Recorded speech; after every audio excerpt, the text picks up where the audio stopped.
Saya pernah melakukan zina dan minum minuman keras. Bagaimana dengan amal ibadah yang saya lakukan saat ini? Dan bagaimana dengan hukum Islam tentang rajam dan potong tangan dan lain-lain? Apakah saya masih bisa berharap surganya Allah? Mohon nasihatnya Ustaz. Pertama sekali, hukum dalam Islam kisos. Potong tangan, dipenggal lehernya, potong tangan kalau mencuri, dipenggal kalau membunuh, dirajam kalau berzina. Ini berlaku bagi orang yang kepergok. Berlaku bagi orang yang kepergok. Tidak berlaku bagi orang yang antum pernah berzina 5 tahun lalu sekarang sudah taubat. Lalu antum datang kepada seorang ustadz atau kiai, saya sudah berzina, rajam saya. Bukan begitu. Makanya hadis Bukhari yang menjelaskan, seorang wanita pernah datang kepada Nabi SAW dan berkata, ya Rasulullah, saya sudah berzina dan saya hamil dari zina. Dia buat pengakuan. Apa kata Nabi SAW? Kau lagi hamil, pulanglah, melahirkan anak itu. Karena anak itu nggak ada salahnya. Apa kata ulama hadis? Yang dimaksud oleh baginda Nabi SAW, pulang taubat. Jangan kau kesini.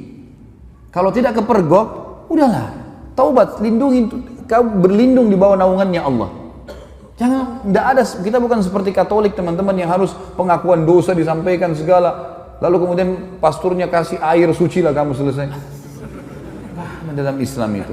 Karena dalam pengakuan dosa nggak ada. Antum tutupin dosa itu. Kata Nabi SAW dalam hadis Bukhari Muslim, orang yang paling buruk di sisi Allah adalah orang yang sudah Allah tutupi kesalahannya. Dia zina tadi malam nih, Allah tutupi sampai pagi. Lalu dia sendiri yang mengekspos kesalahannya. Saya tadi malam, saya begini.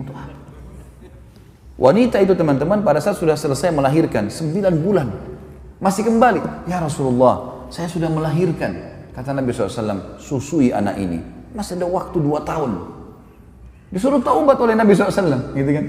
Pulang, habis menyusui ternyata iman dalam hatinya masih kuat. Ya Rasulullah, saya sudah menyusui, rajam saya mau disucikan. Barulah Nabi SAW mengatakan, baik, keraskan bajunya, kemudian dirajam, gitu kan? Karena dia terus meminta kepada Nabi SAW, tapi awalnya disuruh pergi, gitu kan? Lalu kemudian teman-teman sekalian yang terjadi, waktu lagi dilempar, ada seorang sahabat mengatakan, semoga Allah melaknatmu, kenapa kau berzina? Kata Nabi SAW, jangan kau laknat dia, perempuan ini. Demi zat yang ubun-ubunnya Muhammad dalam genggamannya, dia telah bertaubat, kalau dibagi untuk 70 orang penduduk Madinah, cukup buat mereka semua masuk surga. Luar biasa orang ini, jangan itu. Ada pernah sahabat mengatakan, ya Rasulullah, saya mencium seorang wanita di pinggir Madinah. Asabtul mar'ah. Dalam ulama hadis mengatakan, dia mengatakan, saya sudah menciumnya, saya sudah memeluknya, tapi tidak terjadi perzinahan. Kata Nabi SAW, atusolli ma'ana, apa kau sholat bersama kami berjamaah? Kata dia, iya. Kata Nabi SAW, idhab, pergilah dari sini. Udah, artinya kau taubat, jangan ceritain ke saya, jangan buat pengakuan tuh, nggak usah. Taubat, tutupin aibmu, bertobat kepada Sang Pencipta. Karena yang kepergok, ditangkap lagi zina, itu kena hukum. Kepergok lagi mencuri kena hukum, gitu. Pernah ada sahabat datang mengatakan, ya Rasulullah, saya berzina, dalam hadis Bukhari semua ini. Kata Nabi SAW sambil, ini orang lagi berhadap begini, Nabi SAW alihkan ke sana. Mungkin kau hanya menciumnya. Nabi SAW alihkan dia. Mungkin kau, jangan datang ngaku sini, pergi sana taubat, gitu lah. Kata Nabi SAW, mungkin kau hanya menciumnya. Dia datang ke sini, ya Rasulullah, saya telah berzina. Nabi SAW alihkan lagi ke sini. Mungkin kau hanya memeluknya sambil tidak melihat wajahnya orang ini. Dia datang lagi, ya Rasulullah, saya sudah berzina. Nabi SAW balik lagi ke arah kiri. Mungkin kau hanya begini dan begitu. Dia datang, ya Rasulullah, saya meletakkan kemaluan saya di kemaluannya, saya sudah berzina, rajam saya. Dia mau sucikan dirinya. Maka dia berikan kesaksian buat dirinya. Nabi sudah alihkan, tetap dia mau. Ya sudah.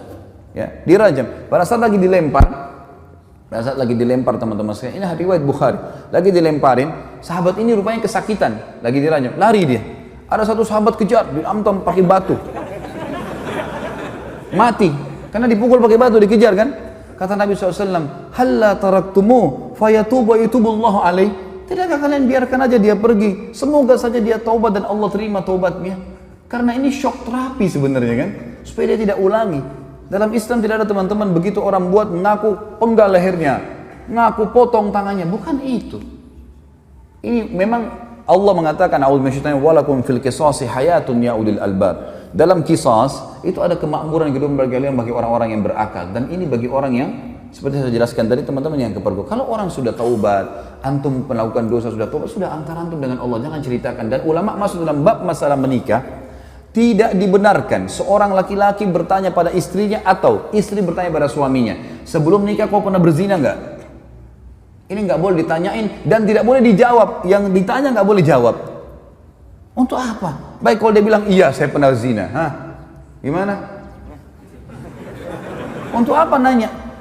Sekarang depan mata saya ini istri saya, ini suami saya, selesai. Yang saya tahu zahirnya adalah orangnya baik, itu hukum kita. Jangan korek-korek yang kita tidak tahu, nggak usah. Nggak perlu. Nggak usah periksa-periksa HP, ngambil tugasnya malaikat. Lah iya, Allah titip malaikat kiri kanan nggak?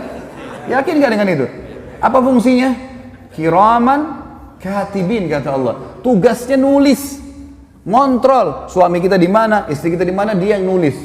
Dan tidak ada yang luput dari penglihatan Allah SWT. Tidak ada dosa yang luput.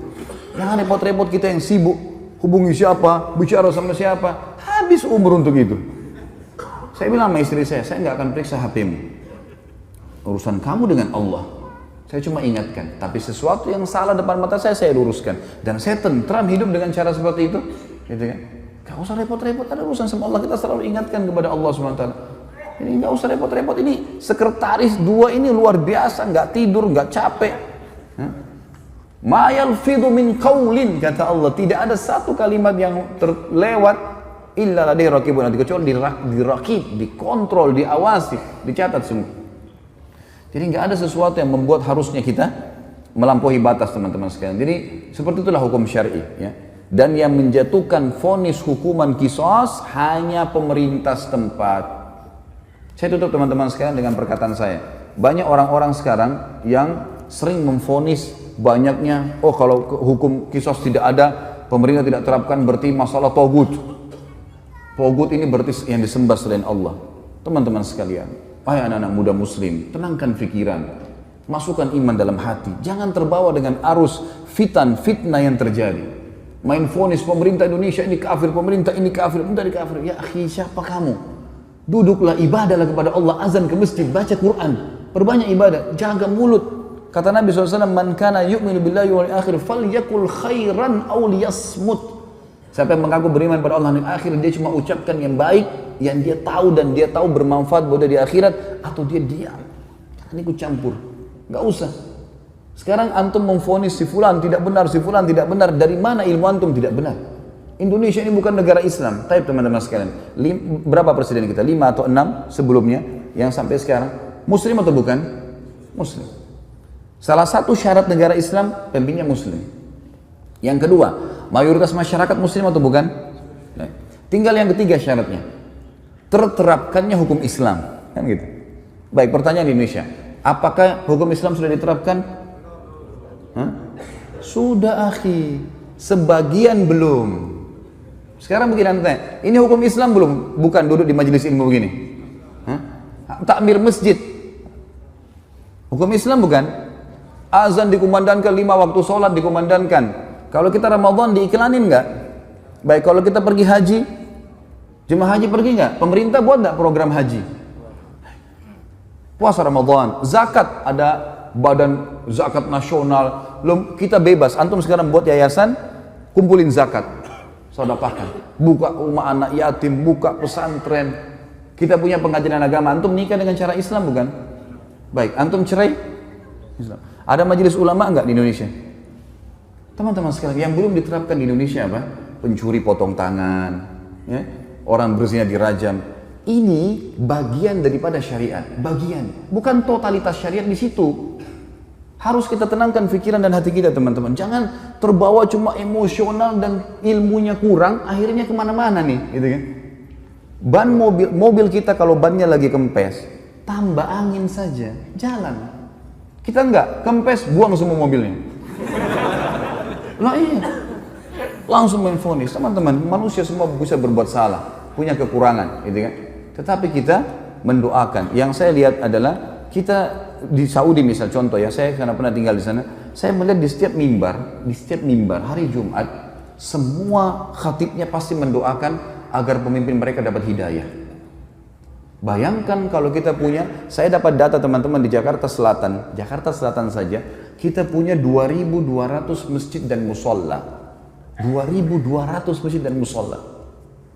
Ini mungkin sejumlah dengan masjid di negara-negara muslim yang lain yang kecil. Ini baru Jakarta Selatan, kita punya 5 wilayah Jakarta. Ada pusat, ada barat, ada utara, ada timur, ada selatan. Ini kalau 2.000 aja setiap wilayah kita punya 10.000 masjid.